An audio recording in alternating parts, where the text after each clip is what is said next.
on climate change. On a lighter note, I must say that some of you may remember when you were at Wits, there was a jacaranda superstition that if a jacaranda bloom fell on you and you hadn't started studying yet, it was probably too late and you were destined to fail. Well, due to climate change, jacaranda trees are now blooming a lot earlier, by at least a month. And so we've had to change the superstition to if a jacaranda bloom now falls on you, it's reminding you to start studying. So there you go, another impact. So it's my great pleasure to introduce Professor Engelbrecht to you. I must say his CV's got quite a lot of technical terminology in it, so bear with me. Professor Francois Engelbrecht is a distinguished professor of climatology at the Global Change Institute at Wits. Professor Engelbrecht's research has led to new insights into the changing temperature, rainfall, and circulation patterns over the continent under anthropogenic forcing. He will explain that one to you. He was invited lead author of the Intergovernmental Panel on Climate Change, Global Warming of 1.5 degrees Celsius Special Report, published in 2018, and currently serves as an invited lead author of Assessment Report 6 of the IPCC. He is an invited member of the Working Group on Numerical Experimentation of the World Climate Change Research Program, co-chair of the World Meteorological Organization Joint Expert Team on Earth System Implementation, and a scientific steering group member of CLIVAR. He will explain that one to you as well, of the World Climate Research Program. Ladies and gentlemen, please welcome Professor Engelbrecht, and over to you, Prof. Thank you.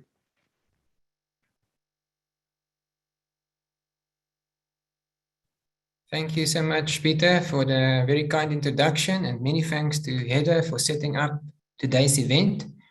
And greetings to the alumni across the world. It's a great privilege to address you today on future climate change. And as Peter pointed out, impacting not, of course, only our own region, but humanity.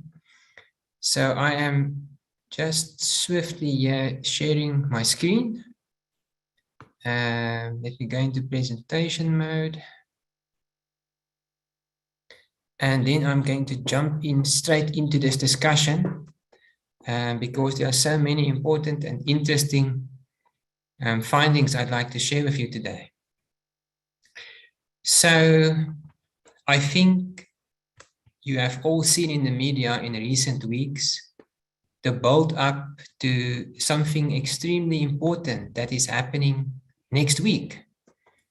And I think Heather and Peter really planned this event perfectly, because next week is, of course, the Make or Break Climate Change Conference, the 26th Conference of the Parties. So that is, of course, the big United Nations climate change negotiations meeting that will happen in Glasgow in Scotland.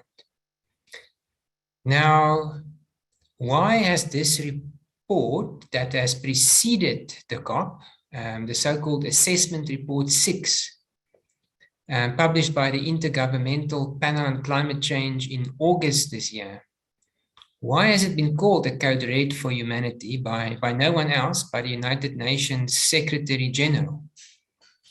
And why can we also think of this report as a Code Red for South Africa? That's what this talk is going to be about to a very large extent. But for a start, I can just say that I think, as you must have seen nowadays, when you're switching on your television, I think we can all see that extreme weather events, at least according to our perception, are occurring more and more frequently across the world. At the time that this report was released in August, we've had, for example, the mega fires in the Mediterranean and in California at the same time. In June this year, we had that massive heat wave in the Pacific Northwest, completely unprecedented. In July, there was the catastrophic flooding in the western provinces of Germany. And then, of course, right now, we are still facing a catastrophic drought in our neighboring country, Madagascar in the south. So it clearly seems as if catastrophic climate change is upon us. And indeed, as I will soon show from the findings of this report, the window to avoid the most catastrophic impacts of climate change is indeed closing. So just a little bit of background on IPCC assessment reports. They are truly international collaborative efforts. This specific report was composed by 234 scientists. We work on it for an entire 3-year-long period, slightly extended because of COVID. 65 countries were represented in the effort. And we looked at all the new climate change evidence all the way back to 2013, when the last of these big assessment reports were published. Assessed in the end more than 14,000 peer-reviewed papers. And all of that led, including after quite an exhaustive peer review process, to the publication of the report in August this year. So what I'll talk about now is the following. I want to say some things today about whether awareness about climate change science will definitely lead to action.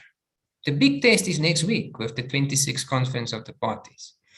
But then I also talk about some of the scientific findings. I'm going to talk a fair bit about what we mean with dangerous climate change, or the so-called dangerous levels of global warming. What do we mean with this? How do these levels being crossed in the future relate to something that is known as climate change mitigation?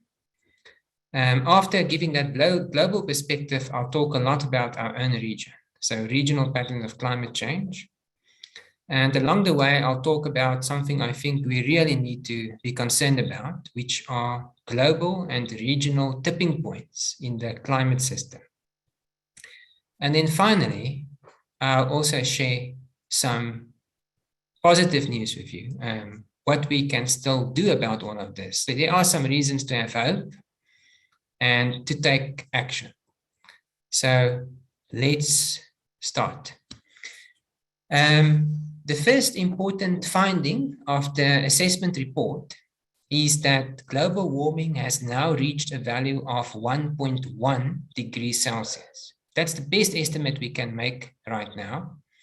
And that is in terms, the reference climate for that estimate is the so-called pre-industrial climate of the planet, before we started pumping greenhouse gases into the atmosphere. And for pre-industrial climate, the IPCC uses an approximation, namely the period 1850 to 1900, because in that 50-year period, there was already a good coverage of certain types of meteorological instruments across the planet. So why is it so significant that global warming has now reached a value of 1.1 degrees Celsius? Well, it is because 1.5 degrees Celsius of global warming and 2 degrees Celsius of global warming are regarded as two important thresholds that define the onset of climate change that can be called dangerous and irreversible. Later on in the talk, I'll explain what we mean with those two terminologies. But firstly, let me point out that in this graphic, there are, on the right-hand side, we show different mitigation scenarios, and on the left-hand side, future global warming. So how this graph works is, if we should do nothing today in terms of limiting our dependence on fossil fuels, and we continue to build the world's economy using fossil fuels as the main source of energy, then temperature will follow the dark red line on the slide. And you can see that towards the end of the century, global warming will reach values close to 5 degrees Celsius. So that's the projection. On the other hand, if we make immediate and deep cuts in greenhouse gas emissions, and we follow a so-called best effort mitigation pathway into the future, depicted by this light blue line, then we may well still be able to restrict global warming to somewhere below 2 degrees Celsius, maybe even below 1.5 degrees, 5 degrees Celsius. So these are the starkly different pathways into the future. So I'll talk a lot in the next slide about what I mean with mitigation and what do we mean when we say greenhouse gas emissions need to be cut deeply.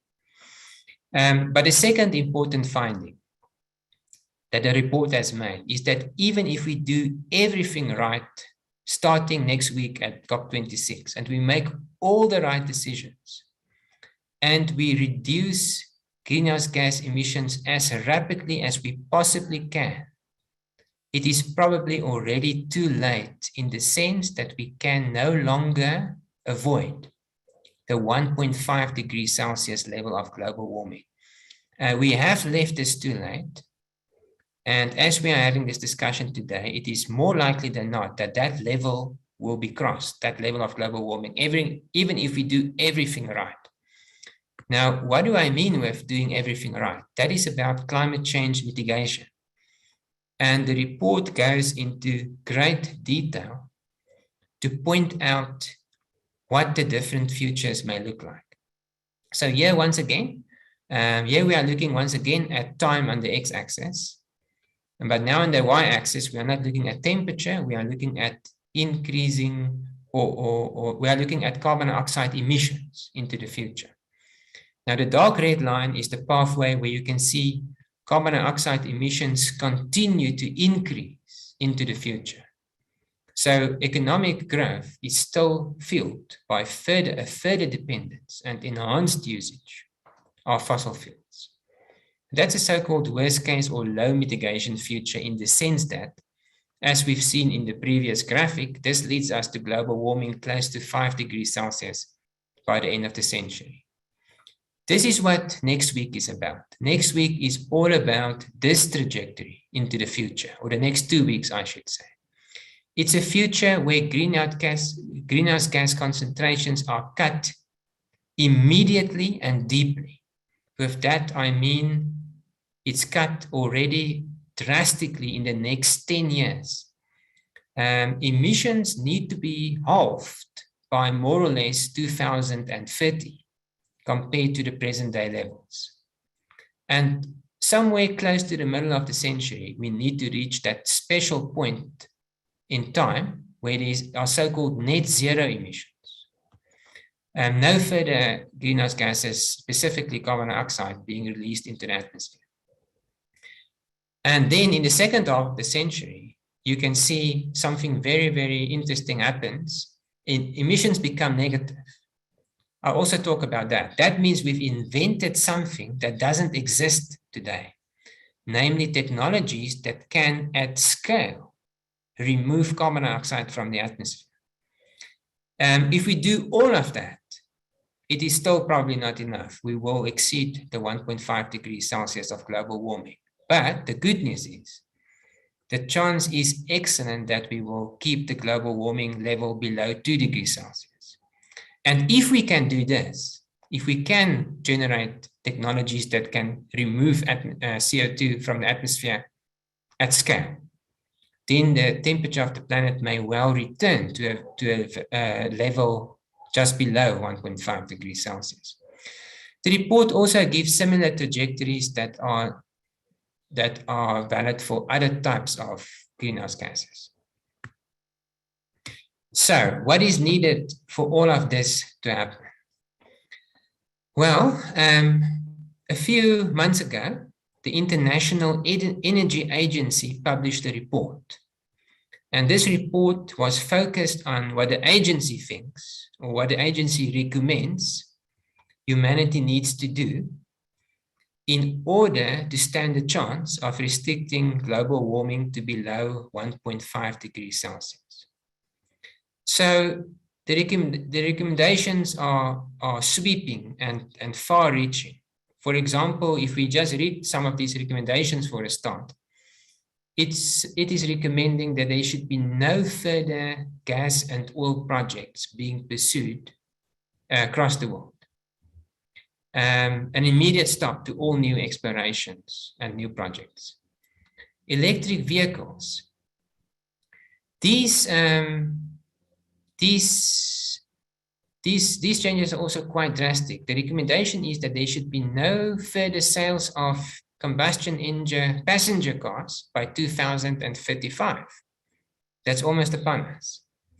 And then overall, the estimation is that by the year 2050, 70% of the world's electricity generation needs to be from solar and wind. The other 30% in their estimate needs to be nuclear power. So in their analysis, they don't think that this rapid growth we are seeing in solar and wind power will be rapid enough, and that some of the energy needs by 2050 will need to be from nuclear power.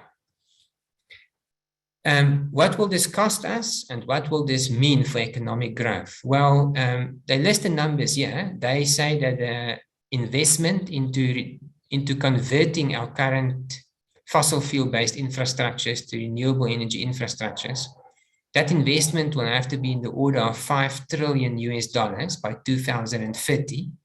And then every year, that investment all the way till net zero emissions are achieved by 2050. If you do the maths there, the estimate is that this conversion will cost the world in the order of $130 trillion. But that will lead to economic growth. The estimate from the International Energy Agency is that investment in this new sector of the world economy will lead to a growth in the global GDP in the order of 0.4% per year. So there's a lot that we can discuss, of course, about what the implications of this may be for South Africa. I think we will have a bit of time for that later on today. But a very important announcement, maybe now a month ago, important for COP26, is that China has made an announcement that it will no longer fund new coal projects abroad. So that's, of course, very much consistent with this recommendation from the International Energy Agency. Of course, that says nothing about future use of coal and oil within China. But China itself has now also made a commitment to no longer fund any coal-fired power projects outside its own borders. And then next week, all I would still like to say today about what we can expect from next week is that it's the big meeting that has been anticipated for a very long time, postponed last year because of the pandemic. And the big thing, of course, that we will have to keep our eyes open next week is whether the United States and China will find a way to collaborate on climate action, despite all the other differences they currently have. So without the world's two superpowers strongly mitigating greenhouse gas emissions, of course, it's not realistic to think that the dangerous levels of global warming can be avoided. On the other hand, if these two economies should start to invest in a major way in greenhouse gas mitigation, then of course the momentum will swing very, very swiftly across the world and everybody will be forced to make the change.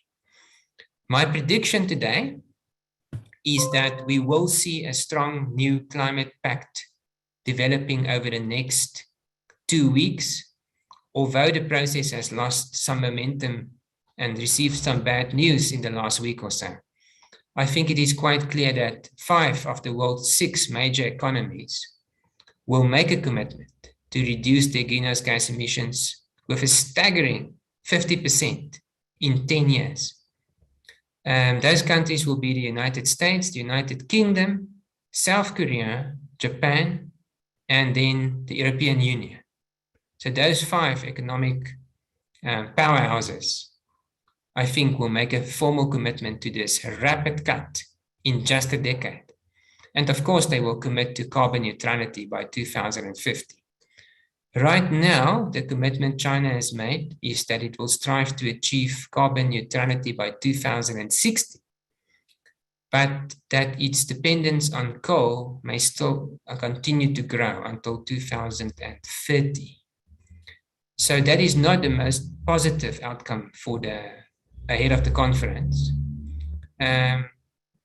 But who knows what can happen in these 2 weeks. I still remain positive that maybe China and India will also make stronger commitments than what we've been hearing about as all countries were preparing for these submissions to be made at this conference. So, setting aside the negotiations for a moment, I'd like to share a little bit more perspective of why 1.5 and 2 degrees Celsius of global warming are thought to be dangerous levels of global warming. Why should these be avoided at all cost? One can almost make that statement literally. It's because the world may be completely transformed under these levels of global warming. Let me explain to you what I mean. Here on the left-hand side, this is the graphic we've discussed already. Levels of global warming on the y-axis for the different mitigation scenarios. Then here on the right-hand side, what about temperature? What about rainfall? This graph shows that across the world's land masses, precipitation is projected to increase on the average. So that is quite an important finding. I will soon show to you that our region is one of the few regions in the world that is an exception in this regard. Then at the bottom left graphic, we are looking at the projected changes in Arctic sea ice. And you can see that under these low mitigation futures, more or less by the middle of the century, the Arctic Ocean is projected to become ice-free in the middle of the century. So that is another remarkable change and a very, very damaging change to one of the world's most precious ecosystems. So an Arctic-free Arctic Ocean in the late summer. And then most importantly, and this is where the term irreversible climate change originally comes from, sea level rise.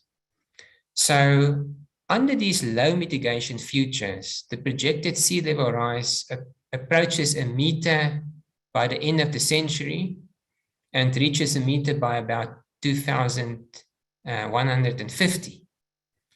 Now, these types of sea level rises projected towards the end of the century is sufficient to displace hundreds of millions of people across the world. Under the very, very strong mitigation interventions, we can still restrict sea level rise to below half a meter. Now, how do we derive at the concept of tipping points and dangerous climate change? It's about sea level rise. Sustained warming of 1.5 to 2 degrees Celsius may well be enough to trigger the irreversible melting of the Greenland ice sheet, as well as the West Antarctic ice sheet. Now, this means 12 meters of sea level rise. It will take millennia for these big ice sheets to melt away completely, according to our current understanding of these dynamics. But it will mean that our generation will be committing future generations to a completely different world. We are literally making the world smaller for future generations to live in. In the next 2,000 years, that sustained warming of 2 degrees Celsius is estimated to already result in sea level rise in the order of 6 meters. So by the way, there sits about 6 meters of sea level rise in the Greenland ice sheet and another 6 meters in the West Antarctic ice sheet. We may well be on the verge of triggering the irreversible melting of both these ice sheets. There's more certainty that this will happen, that we are close to triggering this for the Greenland ice sheet. We don't understand the dynamics of the West Antarctic ice sheet equally well.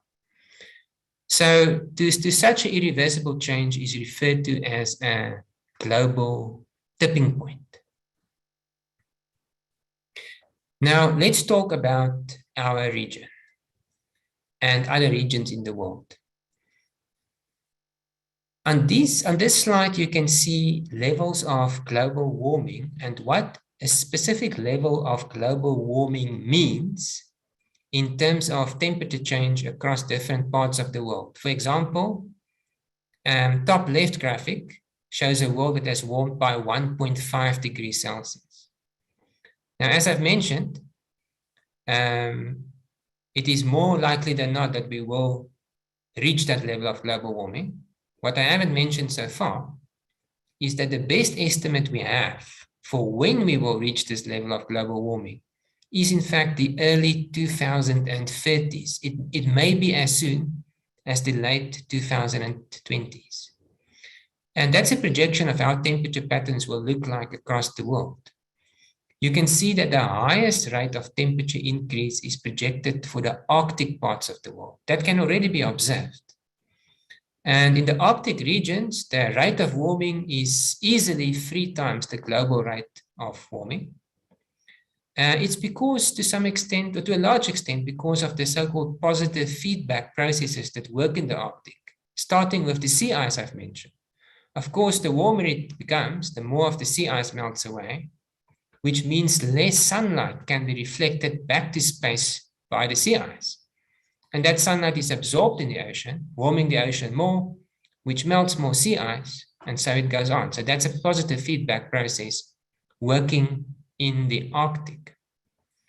Now in Southern Africa, you can see Southern Africa is in fact the part of the Southern Hemisphere that is projected to warm most. And that is also something that can already be observed. The observed rate of warming in the interior parts of Southern Africa is very close to twice the global rate of warming. Now, these patterns of regional warming simply amplify as the level of global warming increases.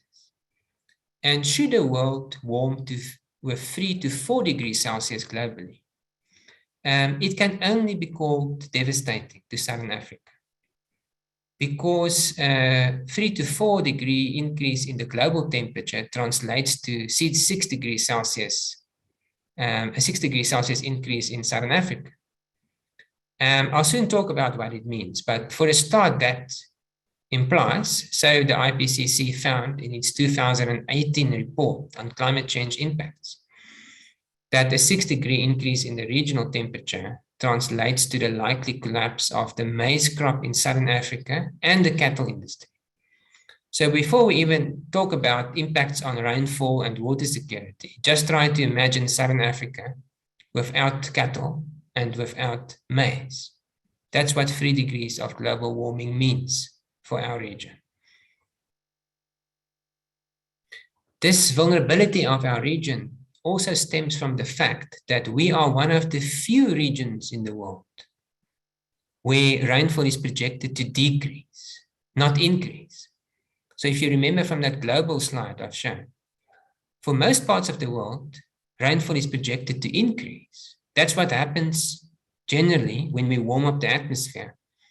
A warmer atmosphere can hold more water vapor, and there's more energy available to build intense weather systems. But in Southern Africa and across the subtropical parts of the Southern Hemisphere, rainfall is projected to decrease, not increase. And that is why our region is so exceptionally vulnerable when it comes to climate change. We all know that Southern Africa is a water-stressed region. Now, climate science tells us that this region has already been warming drastically at twice the rate of global warming, and that drastic warming will continue for as long as global warming continues. At the same time, the region is likely to become generally drier. That is the fundamental reason why the IPCC back in 2018 classified Southern Africa as one of the world's climate change hotspots. It's because of the very, very simple fact that when a water-stressed region becomes drastically warmer and at the same time drier, the options for adaptation are greatly limited. It's very different in the Northern Hemisphere. In the Northern Hemisphere land masses, these are cool and wet climates. Now those climates are becoming warmer and wetter. Of course, there are risks. We've seen those risks in Germany this year being demonstrated to us. But there's more you can do in terms of adaptation measures than what you can do when a water-limited region becomes even more limited in that respect. Climate science is a very, very well-developed science. If we think that the IPCC process was already ongoing with a lot of momentum in the early 1990s, all the changes that are described in the report in terms of projected changes in temperature and rainfall across all the regions of the world can be very, very well explained by an understanding we've developed of the underpinning changes in the world's weather patterns and circulation patterns. For example, one of these findings very relevant to our region is that as the world is warming up, storm tracks in the southern hemisphere, storm tracks mean that part of the world in which cold fronts travel from west to east all around Antarctica. That very important part of the southern hemisphere circulation is increasingly being displaced or shifted towards Antarctica as the world gets warmer and warmer. The net result is fewer and fewer cold fronts reaching South Africa in the south and bringing winter rainfall as these storm tracks are being displaced towards Antarctica. So today we can already see this change. Storm tracks today are already 200 kilometers further to the south than where they are supposed to be because of these circulation changes that have already occurred. And the likelihood of something such as the Cape Town Day Zero drought is already 3 times higher to recur than what that risk is supposed to be because of these changes in southern hemispheric circulation that can already be detected. So now I would like to start to conclude. I would like to briefly point out to you 5 so-called tipping points in the regional climate, or I should say climate ecosystem, human system in Southern Africa. And with that, after that, I would like to just say a few words about how we are responding to all these challenges that I will soon make even clearer to everybody listening in today. Firstly, I think it should be clear to everybody that we are facing a major risk as South Africa and as Africa in terms of our current dependence on fossil fuels to fuel our economies. Remember the prediction I've made early on in this talk. It's likely that we will see the strongest climate pact ever after the next 2 weeks. It will at least contain 5 of the world's strongest economies, and to some extent also the superpower China. There will be a massive shift towards the renewable energy sector after this COP. That's the prediction today. Because just those 5 economies on their own will to some extent drive that investment. It is going to become increasingly difficult, if it's not already impossible, to fund a new Medupi type coal power plant in South Africa. If there was any hope that China would fund another such a plant, that hope has now also disappeared. So our fossil fuel companies run the risk of becoming so-called stranded assets almost literally overnight. So they have to transform. And of course, in the last 2 weeks, you may have seen, I thought, really, really positive statements being made by all our big fossil fuel companies towards commitments being made to carbon neutrality by 2050, and much stronger commitments in terms of fossil fuel reductions by 2030. I would submit, not strong enough. There will be more pressure at COP26 on South Africa. I'm convinced of that.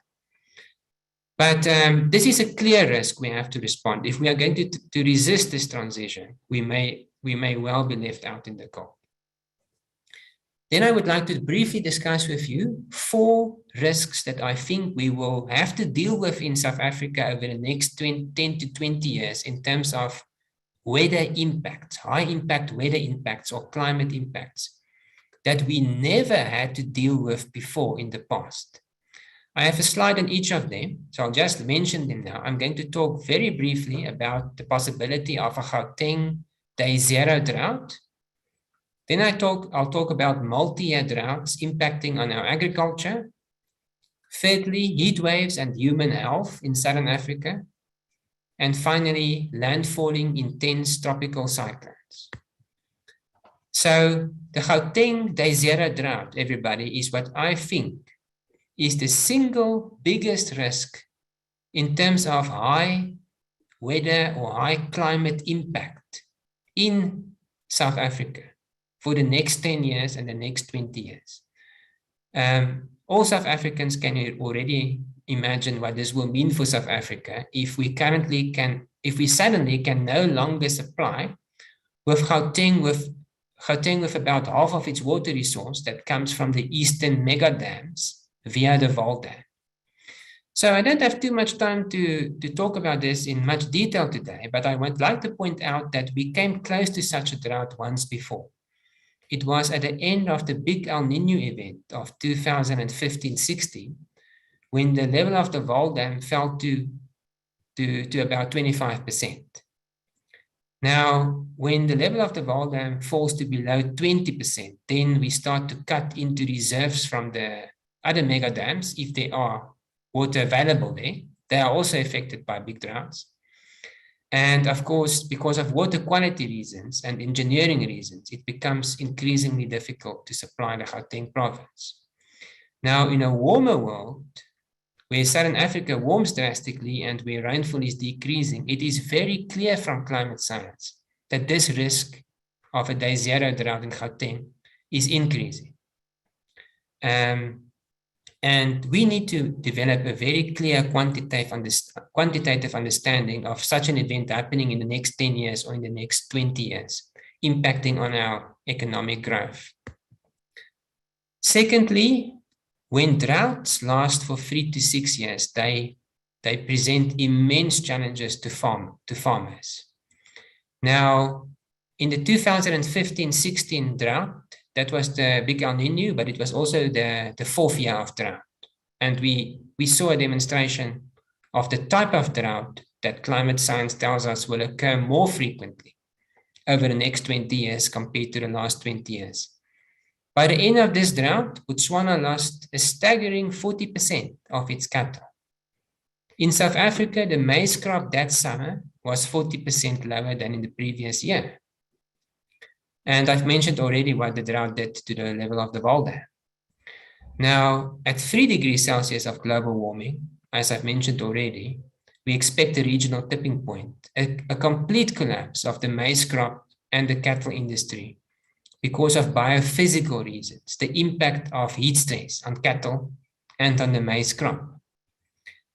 However, if we should take into account socioeconomic impacts, what it requires to be able to continue to farm, if you're a small commercial farmer or a subsistence farmer, I think that threshold is in fact at a lower level of global warming than what the IPCC assessed back in 2018. So that's another area where the Global Change Institute will be doing more work in the immediate future. But for now, we need to realize that we are heading towards a major tipping point in terms of Southern African agriculture if global warming is not mitigated. Heat waves. Heat waves are life-threatening systems to all our people that live in informal settlements. We've seen this demonstrated in a developed part of the world very recently. The heat wave in the Pacific Northwest at the end of June this year is estimated to have killed hundreds of people in British Columbia and in the northwestern states of the USA. It's because that's a moderate part of the world in terms of summer climate. And the heat wave brought temperatures close to 50 degrees Celsius, where the average temperature is about 25 degrees Celsius. for June. So a completely unprecedented heat wave. And people in that part of the Pacific Northwest don't have air conditioning. They're not used to this. But it's a warning signal for us. We as a rule do not have air conditioning in our informal settlements. And if you're an elderly person and you don't have easy access to cool water when a heat wave strikes, it's immediately life-threatening. Now, the evidence is clear. This is an analysis from weather stations from the South African Weather Service listed here. We are looking at time again in the x-axis, the last 50 years or so, and we counted the heat waves. And you can see that around the time of the big El Nino, the heat waves literally exploded in terms of frequency and at the same time in terms of intensity. It is clear that in the next 10 years and in the next 20 years, we will see heat waves of an intensity like we've never seen before in Southern Africa. And I'm afraid that we are completely unprepared in terms of the impacts of these systems on health and mortality in our region. Finally, a completely different type of tipping point, and then I'm going to conclude: huge flood events. We've already seen an example, a completely unprecedented event, a Category 4 hurricane, as the Americans would have called it, developed in the Mozambique Channel in March 2019. And on the 14th of March, it made landfall at Beira. 1,300 people died in the path of that storm. The worst flood disaster in the recorded history in Africa, south of the equator. Hundreds of people died the night when the storm moved into Beira because of the storm surge, that wall of seawater that was spun up by the strong winds and moved into Beira and overwhelmed the informal settlements close to the harbor. In a warmer world, climate science is absolutely clear. These systems can move further to the south than ever before because there's enough energy available from a warmer ocean. And because of the world being warmer, they can store more water vapor. They can generate more rainfall than ever before.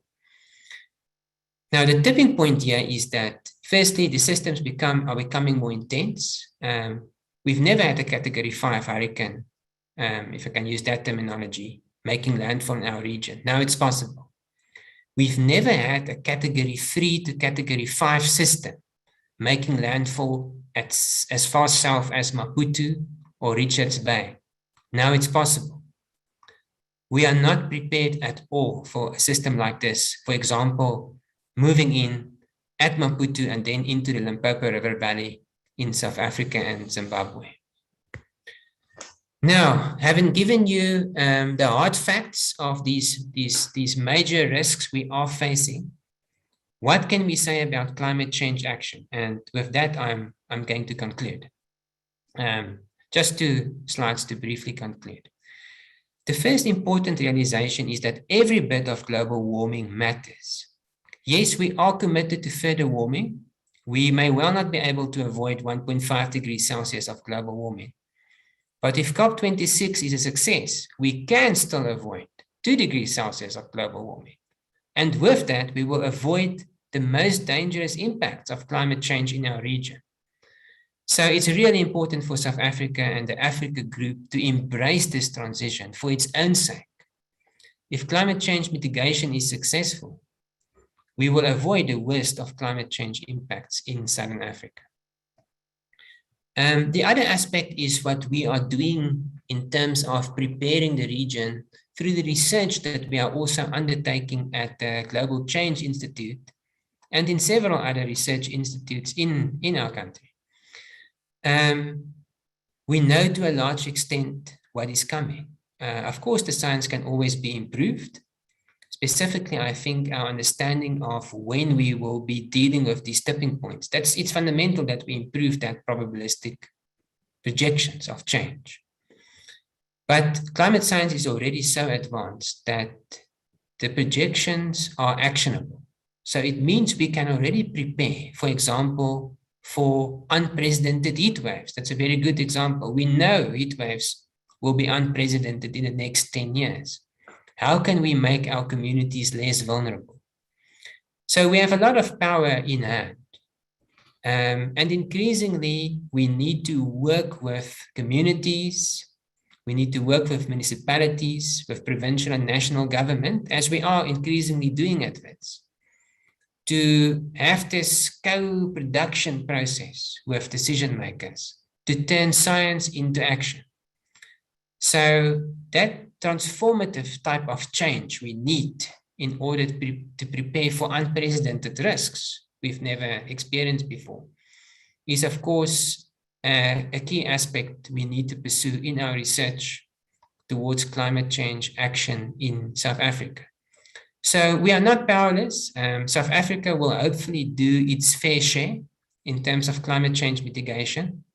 In return for that, under the Paris Agreement on climate change, it is entitled to substantial investments and cheap loans to pursue the transition towards renewables, but also the funding of these big adaptation projects we need in Southern Africa. So the next 2 weeks are really going to be critical. I hope this talk gave everybody a bit more background of what to look out for as we are listening into the outcomes of COP26. And I also hope we have a bit of time left for questions. I hand back to Peter.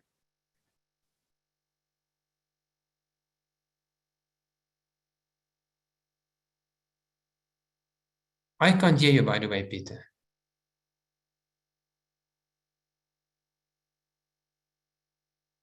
I think everyone else can hear me. No, I also can hear you. Okay, excellent. So, well, either you've comprehensively answered most questions already, or you've stunned our audience into silence to a certain extent. There's 4 questions here. The first one is from Nicholas Black. Can you comment on China's plan of achieving net zero by 2060, which I believe I read? Are they looking at different data to believe this is appropriate, or do they just not believe 2050 is achievable? Yeah, it's a critical question because almost 50% of the world's carbon dioxide emissions are today coming from China. It's a staggering number. There's no way that we can avoid the dangerous levels of global warming if China is not pursuing a strong mitigation effort. So I think the 2060 estimate, I mean, I can't really speculate of why they are not being more ambitious. If I'm forced to give an answer, I would suspect that the dependence on fossil fuels is so strong today that they are not necessarily seeing a way forward to achieving net zero emissions realistically by 2050.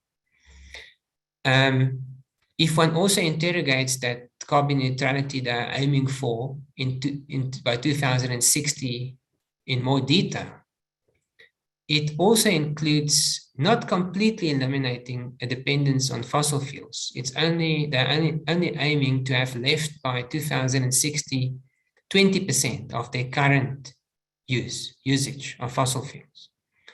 So they are also arguing that they will make use of carbon dioxide removal technologies to compensate for the emissions they will still be producing. So this is not a sufficiently ambitious commitment towards the goal of achieving carbon neutrality in time to avoid the dangerous levels of global warming from being exceeded. So yeah, that is not necessarily what we want to hear, but I think that is their current position, and they also expect that the emissions, specifically from coal, will still be increasing towards 2050, which is also not, of course, sufficiently ambitious in terms of what is needed to avoid at least the 1.5 degrees Celsius of warming being exceeded. Thanks, Francois. The questions are coming in thick and fast now. Tabitha Hall, hi, is there any advantage to the environment of driving an electric car if the electricity is generated from coal, as is the case here? There are still some advantages, and electric car specialists will talk to that in great detail. But of course, electric cars are much less of course, they are not emitting all these pollutants that we are getting from the combustion engine car. So we do remove a certain type of pollution from the roads. And of course, the net amount of carbon dioxide released into the atmosphere, if electric cars are effectively powered from coal power plants, that's still less than the amount of carbon dioxide released through the use of combustion engine cars. But of course, that is not the ideal solution. That is not good enough in terms of what South Africa's ambition should be and what its fair contribution should be towards mitigation. So the long-term vision, I'm sure, is one of an electric transport infrastructure for South Africa, but the electricity itself must be produced by a new renewable sector, not by coal plants. Linda Murray says, thank you, Francois, presenting these issues so starkly. Can you comment on biodiversity loss predictions, whether in South Africa's winter or summer rainfall biomes? The fynbos biome is, of course, under immediate threat. As many members of the audience will definitely know, the fynbos evolved in a climate system associated with cool and wet winters. Now those winters are becoming increasingly dry, much warmer, and the risk of fire in the fynbos is clearly increasing as the regional world gets warmer and drier. And that's a direct threat to our wonderfully rich biodiversity in the fynbos region. In the summer rainfall regions, I think the biggest single problem we can probably point out is bush encroachment. So as the winters on the Highveld and all over the eastern grasslands are getting warmer, we can already detect fewer and fewer frost events. It's becoming increasingly easier for the tree seedlings to get established in the grasslands. And that, of course, is threatening the biodiversity of the pristine grasslands. So yes, there are a multitude of threats to biodiversity across the region. Anonymous wants to know, if cattle add to global warming, is it not a good thing that there are fewer of them? Yeah, that's of course a big question for South Africans and Southern Africans. Let me first say that methane is an important greenhouse gas, and agriculture as a whole, including cattle industry, also needs to mitigate its emissions. For example, it should not happen that vast areas of the precious Amazon forest that is so important in regulating the world's climate are still being deforested to make way for new rangelands for cattle to satisfy the requirement for meat in other parts of the world outside Brazil. That doesn't make sense at all. So that type of deforestation in favor of more rangelands is something that should be phased out completely. That is a clear part of the path in these very high mitigation scenarios. So right now, deforestation and agriculture are still contributing between 10 and 15% of the world's greenhouse gas emissions. So strong mitigation is needed in the agricultural sector. But this is not something, these types of changes are cannot be universally applied to across the world. For example, in Botswana, as many of you will know, you can't really grow anything else but cattle, if I can put it like that. So in the savannas and some parts of the savannas of Africa, dryland agriculture is not possible because of the natural climate variability of those regions.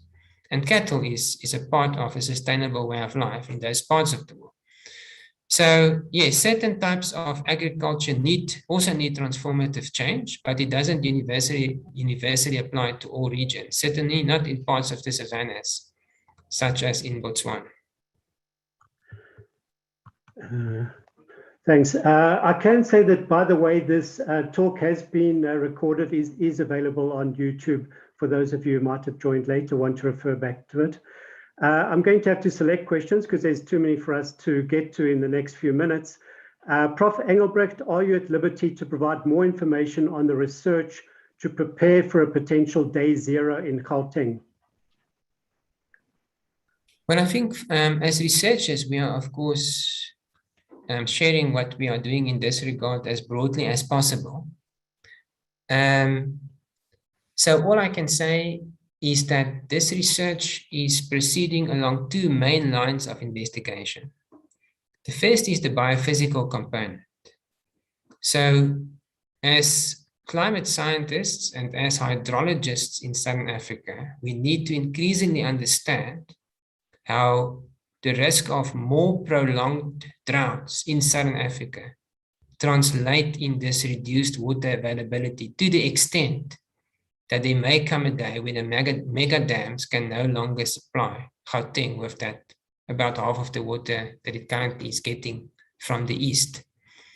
So that is the one main line of investigation, and there are currently two very new big consortiums that have just started to work on specifically on this problem. So I think there's a great realization that this is a key problem. And at least from the Global Change Institute side, there's a coordinated effort with two very, very strong consortia tackling this biophysical component of the problem. But it's also about the social side of the problem. So my other colleagues at the Institute, for example, Professor Vogel, who is also attending this talk today, is of course taking the work further, working with the city of Johannesburg, working with Rand Water, so that increasingly the socio-economic impacts of such a drought are being understood. Peter, I can see it seems as if you're saying something, but I can't hear you, unfortunately. No, sorry. So next question is from Bill Carmen. Sure. It's clear that we need to suck CO2 out of the air. Is there any serious hope of that? I thought technologies were here today. The technologies already exist, but they cannot, at this point in time, realistically be applied at scale.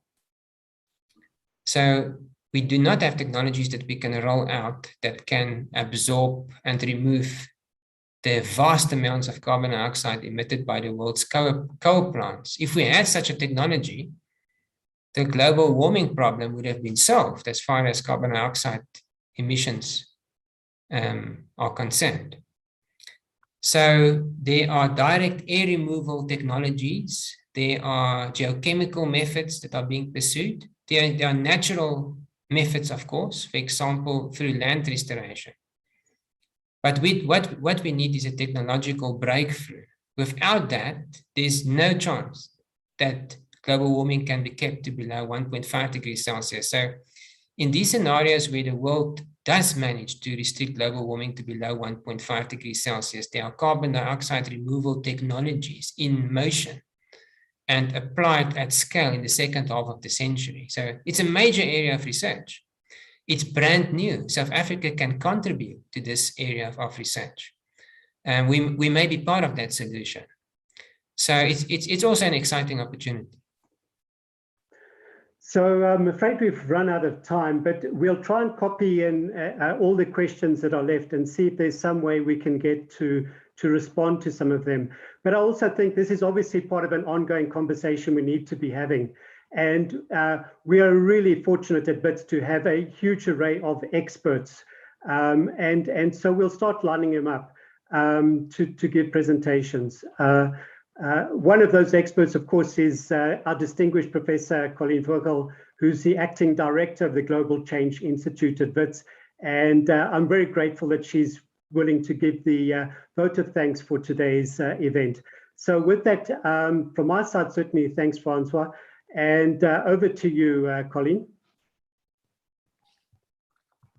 Hello, everyone, and good evening to all of those of you around the world, either good morning or good evening, depending on where you're located. It's a great honor for me to give this vote of thanks, particularly to my colleague, Professor Francois Engelbrecht, who has recently, within the last 2 weeks, now been confirmed as the director of our group. So we're very, very honored and very excited that we are going to be able to move forward with Francois on some of these very important issues. I think Francois is one of the best and well-known people who can very carefully and very informatively, I think, prepare and to also give and deliver a field of science that is really, as you've all seen, extremely complex. But he makes it so simple. And one of the anecdotes I've always heard that if you can make a complex issue very simple, then you know, A, what you're talking about, but B, you're also an excellent teacher. And I think we've had a very, very wonderful afternoon here, or morning, depending on where you're located, where the science has been made so accessible that we can all now take up arms, if you like, to meet this code red situation. So it's great science that we've been drawing on. I think Francois has shown us that we have to inform policy, that's key, but we also need to do much, much more.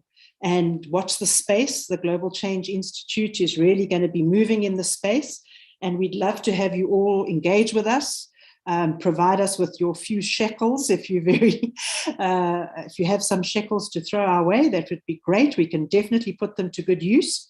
But I think in conclusion, just as a vote of thanks, I think what Francois has really shown us is that it's a personal issue. We all have to walk the talk in our own lives.